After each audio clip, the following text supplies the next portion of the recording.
c'est parce qu'elle cristallise le fait que depuis 2 ans, il y a un énorme mensonge, comme le disait Geoffroy Lejeune.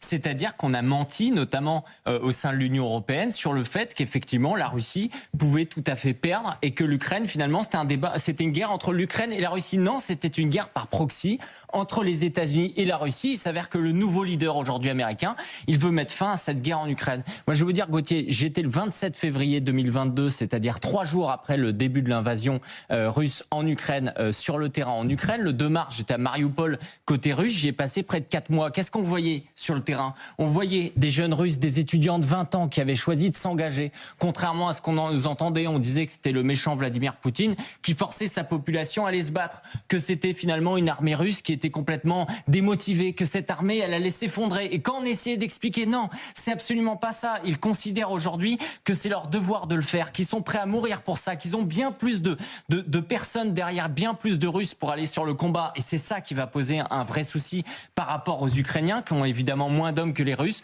On nous expliquait, vous êtes pro-russe. Ça fait 2 ans et demi qu'on nous explique ça. Et les Américains, ils ont le sentiment de s'être fait racketter des dizaines de milliards. Et c'est ce que rappelle Donald Trump là.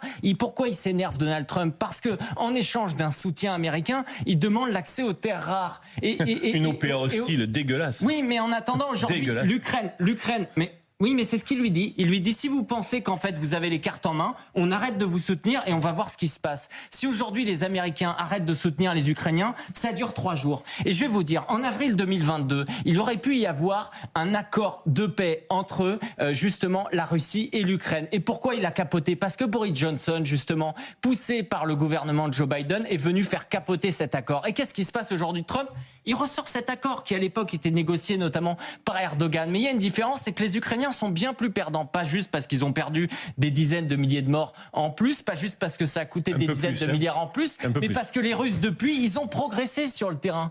Et qu'aujourd'hui, on ne peut pas faire reculer les Russes. Et donc c'est ça, on a perdu 2 ans parce qu'on nous a menti. Et aujourd'hui, Emmanuel Macron et les leaders européens, ils essayent de s'en sortir, mais à nouveau, de toute façon, ils vont se retrouver complètement, justement, pardonnez-moi l'expression, mais à poil, parce qu'en plus, c'est nous qui allons devoir financer la reconstruction ukrainienne.